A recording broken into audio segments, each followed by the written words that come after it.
My name's Jack, and I'm 45 years old. That day, I was drinking at my regular bar when something annoying happened. Three guys next to me were being really loud and disruptive. I tolerated it for a while, but eventually, I hit my limit. "Excuse me, you guys, can't you keep it down a bit?" I said to them. "Huh. It's none of your business, man," one of the guys shot back. "It is my business. I'm drinking here too. If you're going to be this loud, it's a real pain. Whether it's a pain or not, we don't give a crap. Why should we listen to some old geezer like you?" "Yeah, that's right. This old dude's getting too big for his britches. You've ruined our buzz. What are you going to do about it?" The other two chimed in. Things were getting troublesome. "Hey, easy man. I'm not ordering you around. I'm just asking you to keep it down. That's what we're saying. Are you stupid or something, old man?" Their words really ticked me off. "You've got quite the dirty mouth, calling an elder that. There's a limit to being rude. Maybe you ought to show a bit more respect to your elders. Why the hell should we respect some total stranger like you? Plus, you're just an annoying geezer who started hassling us out of nowhere. If you want respect, how about you do something to earn it first? Don't think you automatically get respect just because you're older." "All are some real disrespectful brats," I snapped. The moment I said that, the air got tense. The three guys stood up, glaring at me, and I glared right back. "Gentlemen, let's leave it at that, shall we?" The bar owner, who had been watching from a distance, stepped in before things got out of hand. "Come on, Jack, let it go now, okay?" The bar owner's words made me start to back down, but one of the guys snarled, "Hey, you running away now? That's enough. You got something else to say?" "Damn right we do. You ruined our good time, jerk. Get on your knees and apologize." "On my knees?" "That's right. Geez, can't let it go without an apology. You've got quite high pride, haven't you?" "Shut up. Do you think I'm dumb?" "Then don't do anything stupid, you bastard. You're getting too cocky. Do you know who we are?" Then the guy said something I never expected. "We're from the Johnson family. We're mafia." "The Johnson family, huh?" I muttered. I had heard of them. Not a big organization, but they definitely existed, so the guy was probably telling the truth. "What's the matter, old man? You scared now that you know we're mafia?" "Well, too late for that. Even if you apologize, we ain't going to forgive you." Hearing that, I couldn't help but chuckle. I found it amusing how shallow-minded they were, thinking that would scare me. "The hell you laughing at?" the guy yelled angrily when he saw me laugh. "Hey, geezer, you're looking down on us way too much. If we get serious, we can do whatever we want to you." "That's right. Not just you, maybe we'll rough up your family too. We can ruin your whole life if we feel like it," the other two guys shouted angrily as well. "That's interesting. Your logic is amusingly simple. You wanted to see others get scared when you said you were from the Johnson family, didn't you? Too bad for you, I'm not one to be frightened so easily. Don't try to act tough. We seriously have the power to make you disappear if we want." "Oh, really?" "I look forward to it," I said with a smirk on my face. "Then wipe that smirk off your face. Your expression pisses me off. If you're going to look down on us that much, we'll take care of you right now. Get your ass outside," the guy yelled furiously. "Gentlemen," the bar owner spoke up again. "You again? You've been a pain in the ass this whole time, you old hag. You boys better stop now if you don't want to lose your lives here. He is definitely the last person you want to mess with." The three guys froze at those words. One of them uttered, "What the hell are you talking about, lady? Are you nuts?" And they burst into loud laughter. "Do you think this geezer is mafia, lady? We are the mafia here. Listen up good, you old bat. The one in danger right now ain't us. It's this old bastard. How twisted is your thinking to say something like that? You going senile? You don't get me. I'm genuinely concerned about you guys." "Huh. Please leave now. It's for your own good." One man retorted, "Shut the hell up." The guy yelled, swatting the bar owner's hand away. "Eek, if you keep acting up, we'll break down this whole bar for us. Johnson guys. That's a piece of cake. Now that you get it, keep your trap shut, hag. You've been in our way this whole damn time. Say one more thing, and we won't hold back. Remember that." The three guys threatened the bar owner and hurled abuse at her. I stepped in front of them. Huh, the hell you glaring at, bastard? I was shaking with rage.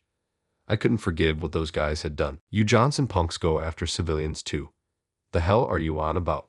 The bar owner has nothing to do with this, but you swatted her hand away and threatened to destroy her bar. That's something I cannot be lenient about. Shut your trap. Who says we can't go after civilians? Give me a break. Anyone who defies us is an enemy. Doesn't matter if they're civilians or not. With those words, my resolve hardened. I won't forgive these guys. You sandbags are absolute trash. I'm going to teach you a hard lesson. Hearing my words, the guys burst out laughing. You teach us a lesson. Do you think you're our boss? We're the ones who are supposed to teach you a lesson. 101J. A hard-headed idiot like you needs a hands-on lesson to understand. Watch what will happen if you defy the mafia. The three let out dirty laughs. Then I replied, a hands-on lesson. Then bring it on. The moment I said that, their laughter stopped dead. Oh, I said bring it on, idiots. The bottom can't do a damn thing to me anyway. That's it, you're pushing your luck. The clinking of glass rang out in the bar. One of the guys had thrown his glass. Provoked, he'd snapped. We're going to beat you to a pulp right here, right now. Are you sure? You thugs think you can pull that off? Don't underestimate me. No way an old fart can beat me, plus there are three of us. The bottom F is all the same to me. Whether it's one or three, trash is still trash no matter how much of it piles up. You idiots get a life. The three surrounded me. They made their first move. Get him. With that signal, they lunged at me. The first guy threw a punch on my face, but I grabbed his arm. Then, twisting my body, I lifted him onto my back in a shoulder throw. With him soaring through the air, the other two couldn't get close. He let out a scream as his back slammed into the floor. The other two looked shocked. You bastard. Another one threw a punch at me, but I caught his arm as well. Then, twisting it behind his back, I locked the joint. I was behind him, so his body couldn't attack me. In that moment, I reached out from behind, gently touching his face, then jammed my fingers into his eyes. Clutching his eyes, he right down the floor. One left. What the hell are you? Quit yapping. Come on, piece of trash. Shut up. The guy reached for my face, but I tilted my head and dodged. Then, I smashed my fist into his face. There's more. I landed 2 more punches to his face. Screaming, he collapsed to the floor. The fight was completely settled. Damn, who the hell are you? The guy asked me that, and I thought about it. Might as well tell them now. I'm in the same business as you. Hearing my words, the guys let out flabbergasted hisses. I'm sitting in the mafia too. I'm the boss of the Smith family. Shocked by this bombshell, the guys looked stiff. The Smith family. The Smith family. That's what I said, ain't it? The Smith family was the biggest organization around here. Compared to the Johnson family, it was a much larger organization. The guys must be fully aware of the outcome and fate of a small mafia group that messed with a bigger one. They face unbelievable retribution, of course, which is exactly why the guys looked so stunned. No way this guy is the boss of the Smith family. For real? Seriously? You brats, now what should I do with you? When I threatened them in a dark tone, the guys suddenly got scared. No wonder at all. Making an enemy of the Smith family meant they wouldn't get off easy. We are deeply, terribly sorry about this. We apologize. Forgive us. The three showed their deep remorse. Do you thugs think apologies will make sense? Well, we really don't know how to make amends. No need for amends. I'm forgiving you anyway. Don't say that, please. Changing his tune completely, the guy spoke in a groveling way. We were just a bit drunk and got carried away, that's all. We're completely sobered up now and reflecting deeply, right? Absolutely. I've never reflected this much in my entire life. I mean, have you ever seen anyone reflecting this hard? Probably not. That's how much we're reflecting. We promise we'll never make this mistake again. Absolutely never do the same thing twice. So please let this slide and find it in your heart to forgive us. We're begging you. With that said, the three pleaded with me again. Your words ring completely hollow. Sounds to me like you're just saying whatever to get through this situation. In fact, I bet you're not reflecting at all. You're only thinking about how to get out of this jam, aren't you? And honestly, whether you're reflecting or not doesn't matter to me one bit. I don't give a crap. Reflecting or not, I'm going to come down hard on you. Wait a minute. Take it easy, please. No room for it. Give me a break. You thugs attempted to assault me, the boss of the Smith family. What boss anywhere would let that slide? So why not be the first, Boss Smith? A pioneer. The first boss in history to forgive a mishap. Shut up. I don't want such a title. And if that talk spreads, it'd be humiliating. They'd say that the boss is a coward. Show us some mercy. Shut it. I'm going to show you life in hell. Say your prayers. Saying that, the guys slumped their shoulders dejectedly. Actually, I hadn't heard anything good about your Johnson family, and it's been a problem in our organization for a while now. You Johnson guys rough up civilians, threaten them, and extort money. When I heard you were from the Johnson family, I figured as much. That's when I decided. Seeing you in action made it clear your Johnson family shouldn't be allowed to exist. I looked the guy straight in the eye and opened my mouth. So we, the Smith family, are going to crush the Johnson family. Hearing my words, the guys looked shocked. Crush us. Vanish us completely. March in there and dismantle your whole organization. Wait a minute. You don't have to go that far. This incident ain't the only reason. It's everything you've done up till now. If you're going to resent anyone, resent your past selves. But perfect timing, you're here anyway. I'll talk to Boss Johnson. What? Call your boss now and tell him that I am waiting here. But better make that call before I lose my temper. The guy flinched at those words and then understood. I'll call right now. He made a call, and apparently their boss will be here in about 20 minutes. 20 minutes later. I am truly sorry for the rudeness of my soldiers. The boss of the Johnson family arrived at the bar and began apologizing. You're the boss of the Johnson family, so you get it, right? Apologizing doesn't change a thing. I am not forgiving these punks. I understand. Good, you catch on quick. The boss of the Johnson family was still staring at me. Ah, I see. You've got the face of a real scumbag, fitting for an organization known for going after civilians. Now hold on. Going after civilians is... But you do, don't you? In fact, these three tried to rough me up thinking I was a civilian. And my organization hears plenty about what the Johnson family gets up to. Nothing but bad talk. Those mafia are no better than street punks. That's the consensus among the mafia around here. Those are just rumors, so to speak. Who do you think you're talking to? I'm the boss of the Smith family. When you're in the underworld Information Network brings you all sorts of intel. The info that reaches my ears isn't just rumors. The boss of the Johnson family fell silent. Seems the rumors were true after all. Anyway, I already told these punks, but I've made a decision. A decision? Yeah.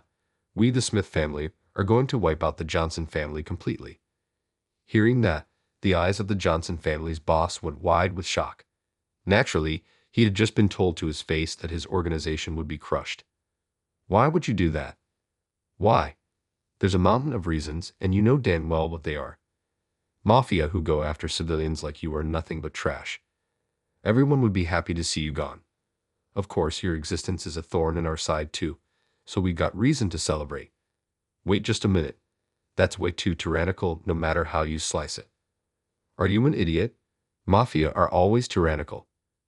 I suppose that's true, but, well, if it's money you want, we'll be sure to pay a handsome amount. I don't want your damn money. Besides, that cash is from killing civilians, right? No way in hell I'd take money like that. Then we'll give you some of our territory. If your organization vanishes, then your territory will be ours either way. Come on, it's time for you to pay for everything you've done up till now. Accept it as divine retribution. The boss of the Johnson family straightened his posture again, looking sharply at me. Please, anything but crushing our family. I've got a family of my own. If the organization is gone, and I lose my livelihood, what's going to happen to them? They'll all be out on the streets. And it's not just me. Plenty of my men have families too.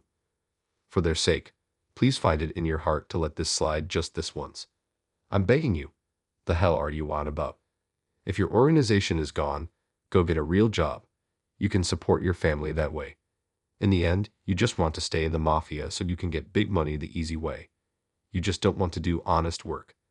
And I bet the civilians you can't have families too. You made their families suffer so you could spoil your own with that dirty money. Think about it, and it's clear who should go. No question. It's you guys who ought to disappear. But you don't have to go that far. Shut up. When I barked at him, the Johnson family's boss flinched. I don't give a rat's ass about your circumstances. When I say I'm going to crush you, I'm going to crush you. I've got no reason to listen to your pleas and no reason to show you mercy. The only thing here is the reason to wipe you out. Got it? When I said that, he fell silent. Seeing that, I figured he'd finally accepted it. But I quickly realized that was a huge mistake.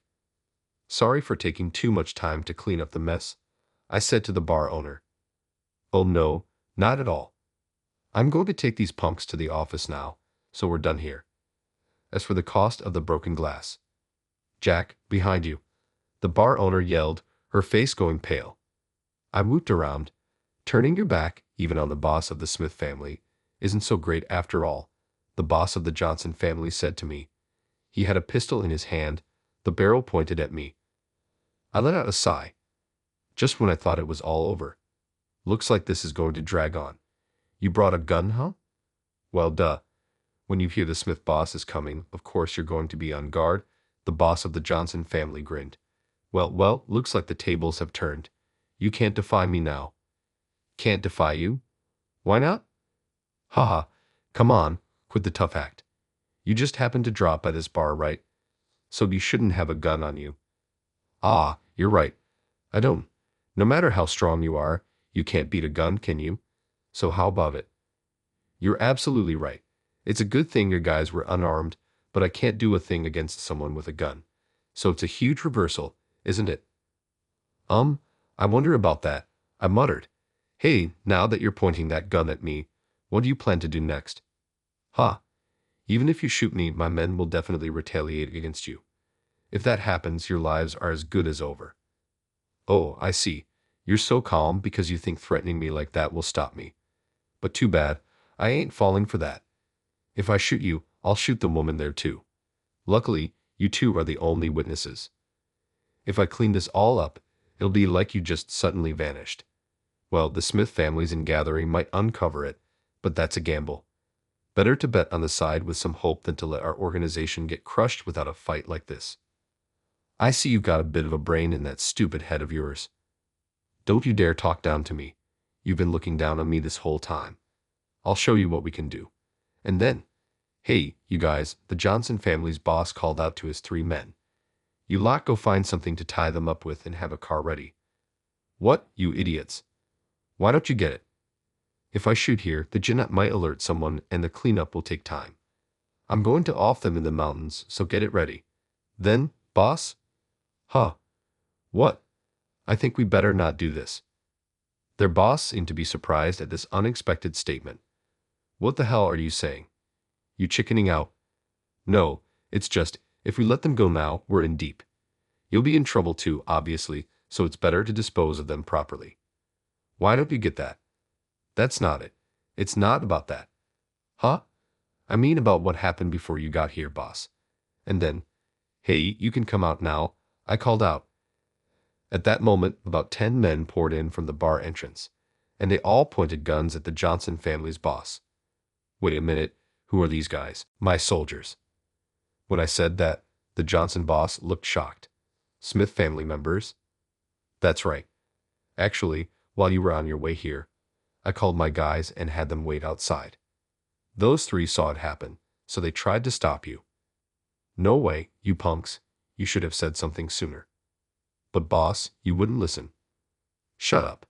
I wanted to see how you'd react when you got here. Depending on your attitude, I was thinking of going a bit easier on you. But this was the worst case scenario. You tried to kill me. You're finished. Damn it, the boss of the Johnson family said in a fading voice as he dropped to his knees. The gun slipped from his hand. You threw away your last chance.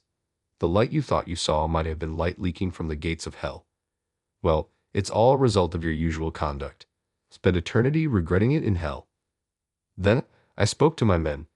Hey, take them to the office. All four of them. My soldiers skillfully hauled off the four. I followed after, and with that, the trouble at the bar finally came to an end. Some time later, I was drinking at that bar again. The other customers had left, and when it was just me and the bar owner, she spoke up. Did everything work out with that incident? She was probably talking about the scuffle with the Johnson family. It's fine.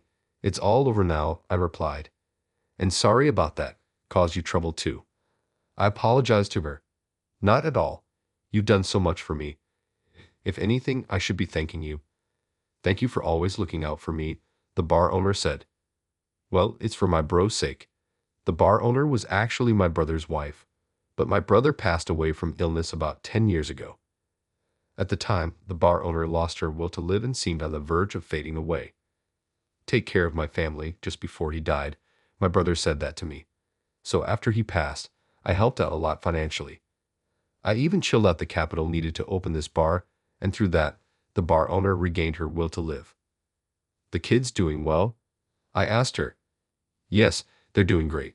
Seems like he's got a girlfriend now. Oh, is that so? My greatest happiness is knowing my brother's kids are living happily. A girlfriend, huh? Got to let my bro know too. I muttered that